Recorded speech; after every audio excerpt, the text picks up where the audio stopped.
وحده لا شريك له وأشهد أن محمدا عبده ورسوله أما بعد فإن خير الحديث كتاب الله وخير الهدي هدي محمد صلى الله عليه وسلم وشر الأمور محدثاتها وكل محدثة بدعة وكل بدعة ضلالة وكل ضلالة في النار يا أيها الذين آمنوا اتقوا الله حق تقاته ولا تموتن إلا وأنتم مسلمون يا أيها الناس اتقوا ربكم الذي خلقكم من نفس واحدة وخلق منها زوجها وبث منهما رجالا كثيرا ونساء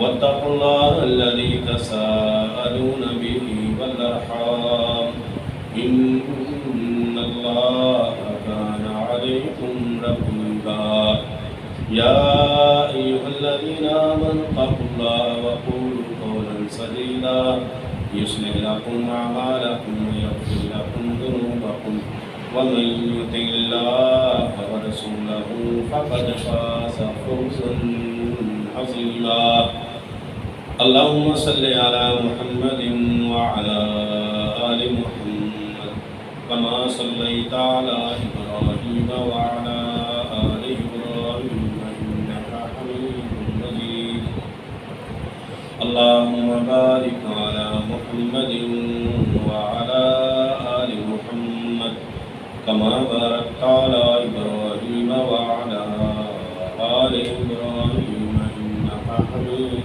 مجيد رب اشرح لي صدري ويسر لي أمري واحلل عقدة من لساني يفقهوا قولي رب زدني علما رب زدني علما قال الله تبارك وتعالى في كتابه المجيد أعوذ بالله السميع العليم من الشيطان الرجيم بسم الله الرحمن الرحيم وضرب الله مثلا قرية كانت آمنة مطمئنة يأتيها رزقها رغدا من كل مكان فكفرت بأنعم الله فأذاقها الله لباس الجوع والخوف بما كانوا يصنعون گزشتہ خطبہ جمعہ ہمارا اس موضوع پر تھا کہ اللہ تبارک و تعالیٰ کے بندے معاشی بحران کا شکار کیوں ہیں، کیا وجوہات ہیں، کیا اسباب ہیں۔ چند باتیں آپ بھائیوں کے سامنے کچھ اختصار کے ساتھ میں نے رکھی تھی۔ آج حسب وعدہ اسی موضوع کو مکمل کرنے کی کوشش کریں گے۔ بہت زیادہ ضرورت ہے اپنے مسائل کا حل اللہ اور اللہ کے رسول صلی اللہ علیہ وآلہ وسلم سے، اللہ تبارک و تعالیٰ کے قرآن سے، رسول اللہ صلی اللہ علیہ وسلم کے فرمان سے ان مسائل کا حل ڈھونڈنے کی اور ان مسائل میں گھرے ہوئے لوگوں کو ان سے نکلنے کی بہت زیادہ ضرورت ہے۔ دنیا کے معاملات جتنے مرضی ہم آپس میں بیٹھ کے بحث و مباحثہ کر لیں، جب تک اللہ اور اللہ کے رسول صلی اللہ علیہ وآلہ وسلم کی طرف رجوع نہیں ہے، اللہ کے دین کی طرف رجوع نہیں ہے، اس وقت تک دنیا کے کسی مسئلے کا حل نہیں ہو سکتا۔ معاشی بحران صرف آج نہیں ہے، سارے نبیوں کی ساری قوموں پر یہ بحران کسی نہ کسی شکل میں آتا رہا ہے۔ اللہ کے نبی صلی اللہ علیہ وآلہ وسلم کے دور میں بھی، رسول اللہ صلی اللہ علیہ وسلم کے صحابہ خلفائے راشدین کے ادوار میں بھی یہ معاشی بحران کے جھٹکے اللہ لگاتا رہا، اور اس کا مقصد یہ نہیں ہے کہ نعوذ باللہ اللہ تبارک و تعالیٰ اپنے بندوں پر ظلم کرنا چاہتا ہے۔ اللہ بندوں پر ظلم نہیں کرتا، یاد رکھیں۔ اس کا مقصد اللہ رب العالمین نے لوگوں کو جھنجھوڑنا ہے، لوگوں کو بھولا ہوا سبق یاد کروانا مقصد ہے۔ شاید کوئی حالات کی تبدیلی کو دیکھ کے اللہ تبارک و تعالیٰ کی طرف، اللہ کے دین کی طرف رجوع کر لے، یہ مقصد ہے۔ اللہ کے قرآن کی میں نے ایک آیت آپ کے سامنے آج پڑھی ہے، تلاوت کی ہے۔ اللہ تبارک و تعالیٰ نے مکہ المکرمہ کی بستی کا ذکر فرمایا ہے۔ ضرب اللہ مثلا قریۃ کانت آمنۃ مطمئنہ، کہ اللہ تبارک و تعالیٰ ایک بستی یعنی مکہ المکرمہ کی مثال دے رہا ہے۔ یہ بستی بڑی مطمئن تھی، بڑی امن میں تھی، عرب کے چاروں طرف قتل و غارت عام تھی، لوگ ایک دوسرے کے خون کے اور مال کے پیاسے تھے، دشمن تھے، لیکن ایک صرف مکہ المکرمہ ایک ایسی جگہ تھی کہ جو امن کا بھی گہوارہ تھی اور اطمینان کا بھی گہوارہ تھی۔ فرمایا ضرب اللہ مثلا، اللہ مثال پیش کر رہے ہیں ایک ایسی بستی مکہ المکرمہ، کانت آمنۃ مطمئنہ، مطمئن سے مراد ہے کہ وہاں کے لوگوں کو ڈر اور خوف نہیں تھا۔ چار سو یہاں پر عالم عرب کے اندر لوگ ڈرے ہوئے تھے، خوف زدہ تھے۔ لوگ مثالیں دیتے تھے کہ عرب کے اندر ایک مکہ المکرمہ ایک ایسی بستی ہے، ایسا علاقہ ہے کہ جہاں امن بھی بہت ہے، سکون بھی ہے، اطمینان بھی ہے۔ اور اللہ نے فرمایا، پھر اللہ تبارک و تعالیٰ نے یاتیہا رزقہا رغدم من کل مکان، ہر اطراف سے مکہ المکرمہ میں اللہ رب العالمین کا دیا ہوا رزق بڑی وافر مقدار میں پہنچ رہا تھا، کسی بات کی، کسی چیز کی کمی نہیں تھی۔ یہ انسانی ضروریات یہی ہے نا، کہ رہن سہن اچھا ہو، کوئی پریشانی نہ ہو، اطمینان ہو، امن اور سکون ہو، جنگ کی حالت نہ ہو، دشمن کا خوف اور ڈر نہ ہو، اور دنیا کی ضروریات یہ آرام سے پوری ہو رہی ہو۔ یہ سارا کچھ اللہ تبارک و تعالیٰ نے مدینہ مکہ المکرمہ کے لوگوں کو مہیا کیا ہوا ہے۔ پھر اللہ فرماتے ہیں فَكَفَرَتْ بِأَنْعُمِ اللَّهِ، ان بستی والوں نے اللہ تبارک و تعالیٰ کی نعمتوں کی ناشکری کرنا شروع کر دی، اللہ کی نعمتوں کا کفران کرنا شروع کر دیا، اللہ تبارک و تعالیٰ کی نافرمانیاں شروع کر دی۔ پھر اللہ ایک ٹائم دیتا ہے بندے کو کہ کر لے جو تجھ سے ہوتا ہے، پھر اللہ کی پکڑ بھی آ جاتی ہے، فَأَذَاقَهَا اللَّهُ، پھر اللہ فرماتے ہیں اللہ نے اس بستی کے لوگوں کو چکھایا، کس چیز کا؟ لباس الجوع والخوف، اللہ نے بھوک اور خوف ان کے اوپر طاری کر دی، حالات خراب ہو گئے، لوگ رزق کے لیے مارے مارے پھرنے لگ گئے، چاروں اطراف سے مکہ المکرمہ پر حملے شروع ہو گئے۔ کس وجہ سے؟ اللہ تبارک و تعالیٰ نے فرمایا بما کانوا یصنعون، یہ ان کے کرتوتوں کی وجہ سے اور ان کے گندے اعمال کی وجہ سے۔ یاد رکھیں کہ جب اللہ تبارک و تعالیٰ کی نعمتوں کی ناشکری کی جاتی ہے، اللہ تبارک و تعالیٰ کی شکر گزاری نہیں کی جاتی، پھر اللہ رب العالمین کی پکڑ آ جائے۔ بہت سارے سورسز ہیں، بہت سارے ذرائع ہیں پیسہ کمانے کے، لیکن پھر بھی معاشی بحران کا شکار پوری دنیا ہے۔ جب اللہ کا شکر کرنے والے بندے اللہ کا شکر کرتے ہیں تو اللہ کا وعدہ ہے کہ ہم آسمانوں سے زمین سے تمہارے لیے برکت کے دروازوں کو کھول دیں۔ اللہ کے دیے پر راضی نہیں ہے، ہر وقت زبان پہ گلے شکوے شکایات ناشکری کے الفاظ ہر وقت ہماری زبان پہ گھومتے۔ پیارے نبی علیہ السلام نے ابو ہریرہ رضی اللہ تعالی عنہ کو نصیحت فرمائی اور فرمایا، ابو ہریرہ وَرْضَ بِمَا قَسَمَ اللَّهُ لَكَ تَكُنْ أَغْنَى النَّاسِ، اگر دنیا میں غنی ہونا چاہتے ہو، امیر ترین بننا چاہتے ہو تو اللہ تبارک و تعالیٰ نے جو دیا ہے اس پہ راضی ہو جا۔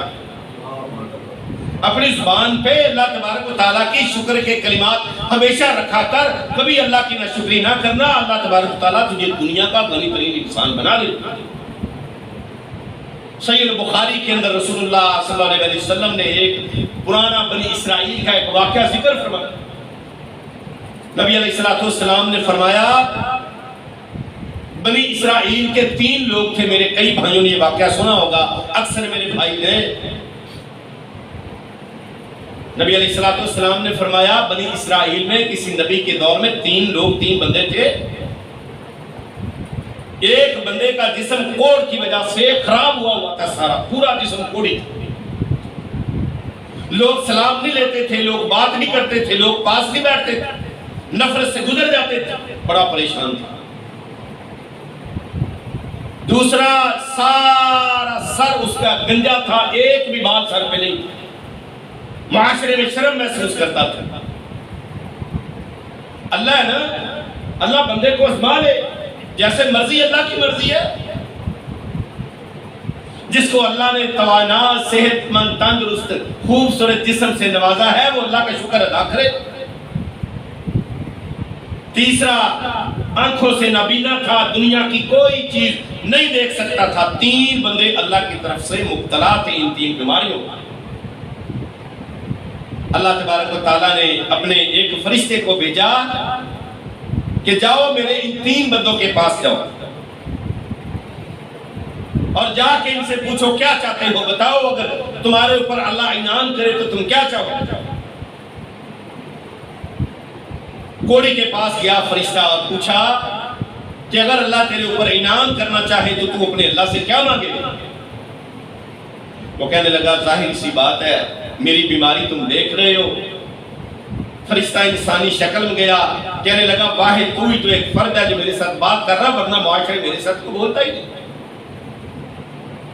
میں یہی چاہوں گا میرا اللہ مجھے تندرست کر دے، صحتیابی دے دے، میرا جسم اللہ ٹھیک کر دے، میرا یہی منشا ہے، میری یہی دعا ہے۔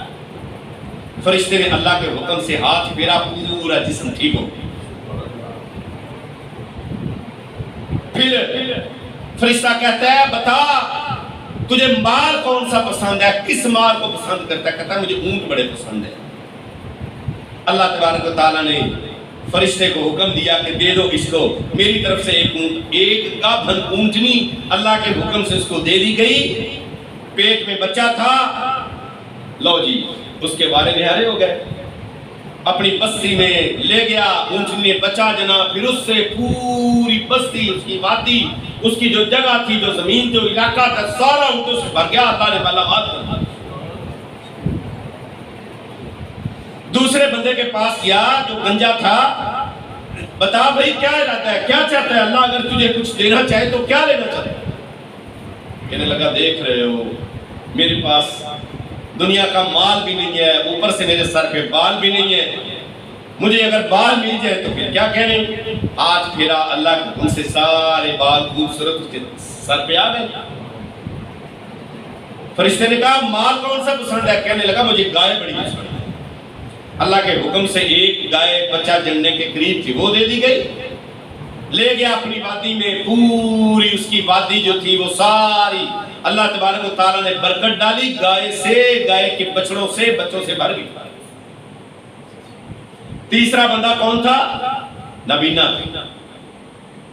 نابینے سے پوچھا، اس نے کہا آج تک میں نے دنیا کی کوئی چیز دیکھی نہیں ہے، پیدائشی نابینا ہوں، میں نے نہیں دیکھا اللہ کی زمین کیسی ہے، زمین پہ لوگ کیسے ہیں، ایک تخیلات کی زندگی میں رہتا ہوں۔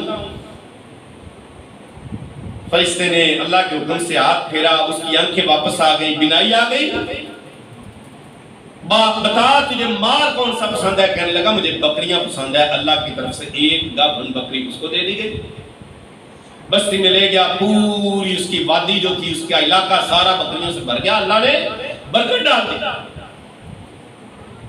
کچھ عرصہ گزرنے کے بعد اللہ نے اسی فرشتے کو بھیج دیا اس کے پاس کہ اب جاؤ، اب میرے ان تینوں بندوں کو آزماؤ۔ کس طرح؟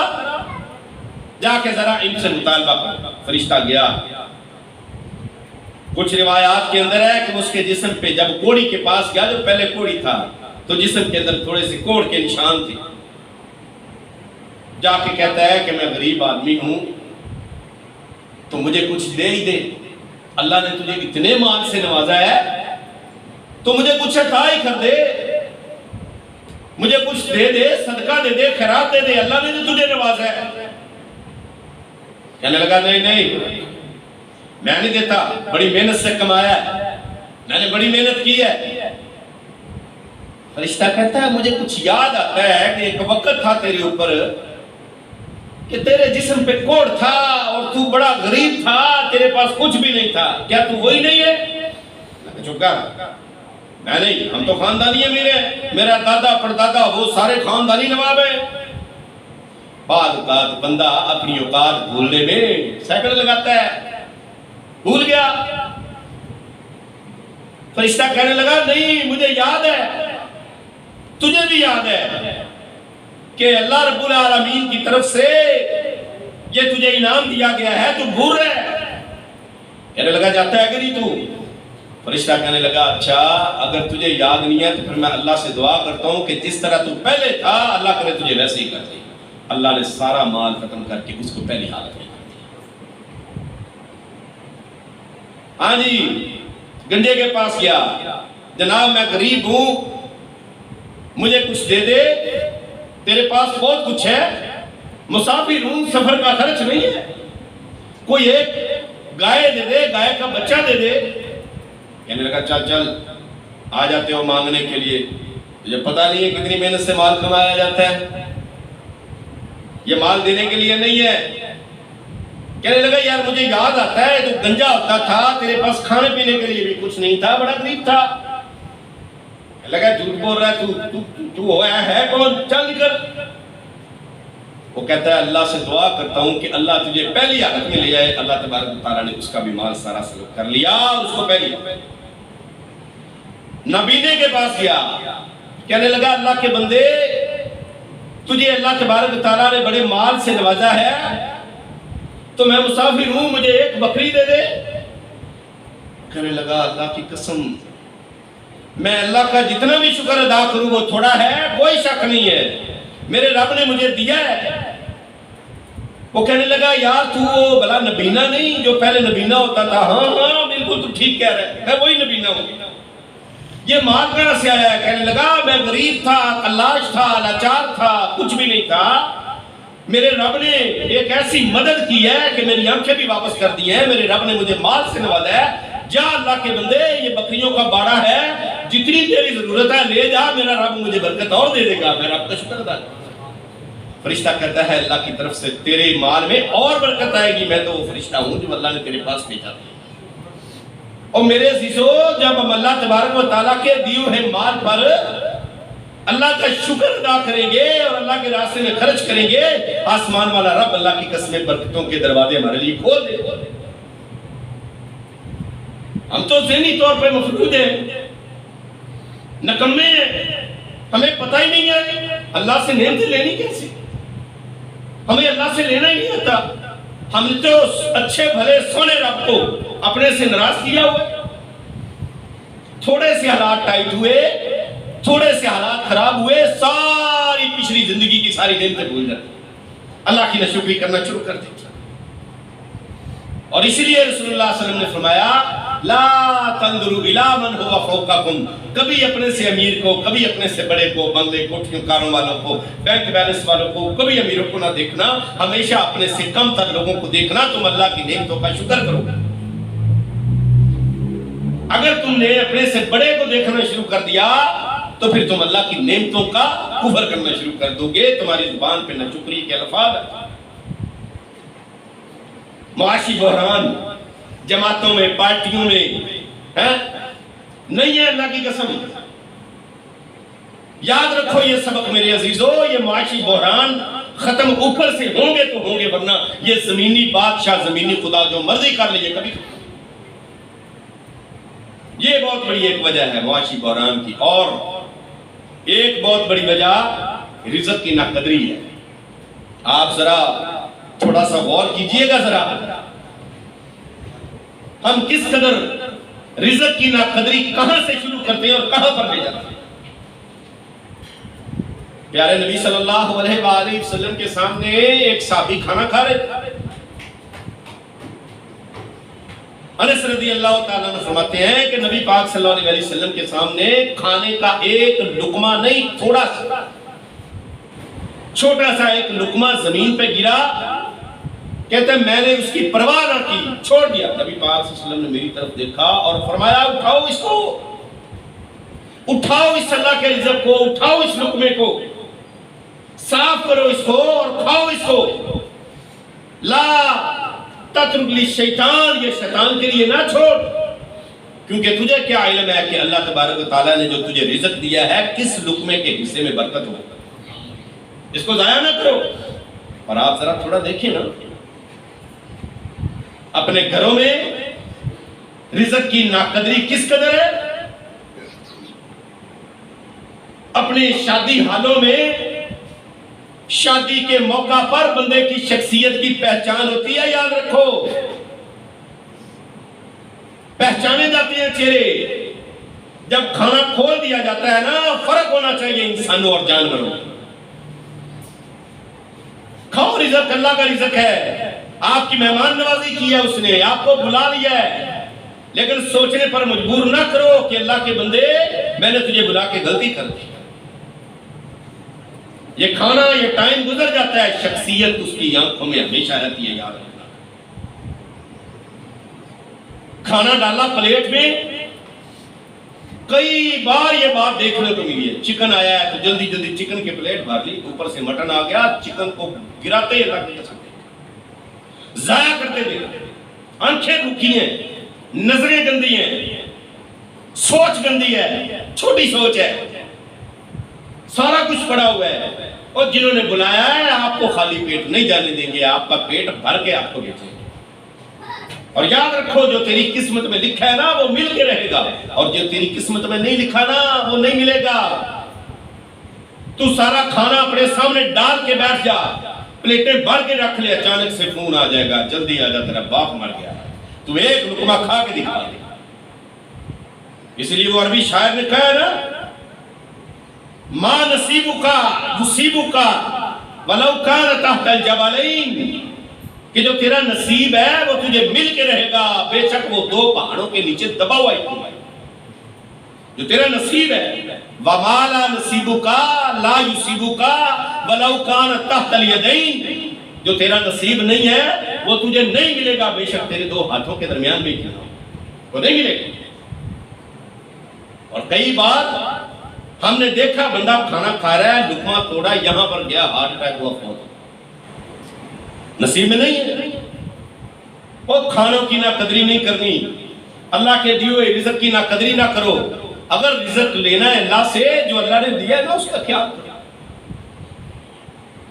گھر میں اللہ نے گندم دی ہے، گندم کے دانے صاف کیے، باقی سارے گاندے کے اندر باہر پھینک دیے. وہ بھائی چھوٹی چھوٹی چیز کا خیال کریں گے، اللہ رب العالمین کے دیے ہوئے رزق کی قدر کریں گے تو اللہ رب العالمین ہمارے رزق میں برکت دے گا. یہ معاشی بحران اڑ جائیں گے، یہ ختم ہو جائے گا. ہر بندے کو، ہر فرد کو اپنے آپ کو درست کرنے کی ضرورت ہے. اور پھر ایک بہت بڑی وجہ، بڑی وجوہات ہیں.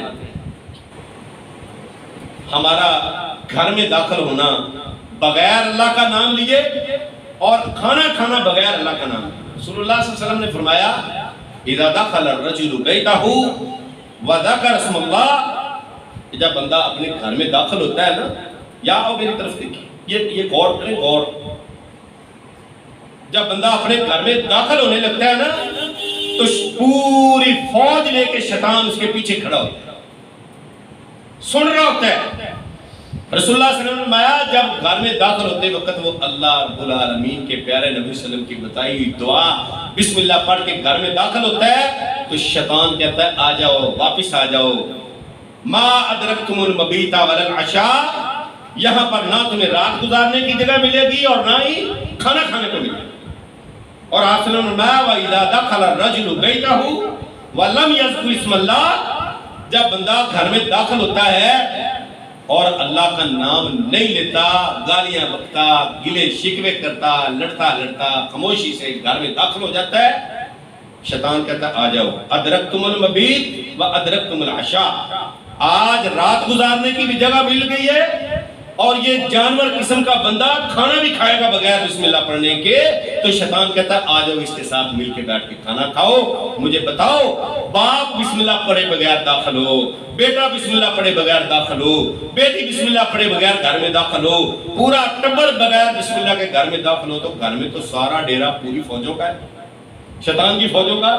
پھر کہتے ہیں پوری نہیں پڑتی، نہ جانے پتہ نہیں رزق کماتے بڑا ہیں، آتے بڑے ہیں، نہ جانے جاتے کہاں ہیں، کہاں جاتے ہیں، شیطان لے جاتے ہیں۔ گھر میں داخل ہو بسم اللہ پڑھنا، اللہ کا دیا رزق کھائیں بسم اللہ پڑھنا، ہر کام سے پہلے سوچ لو کہ اس میں میرے رب کا کیا حکم ہے، میرے رسول کا کیا حکم ہے، معاشی بحران ختم ہو جائے گی انشاءاللہ۔ اللہ ہمیں عمل کی توفیق دے۔ آخر دعوانا الحمدللہ۔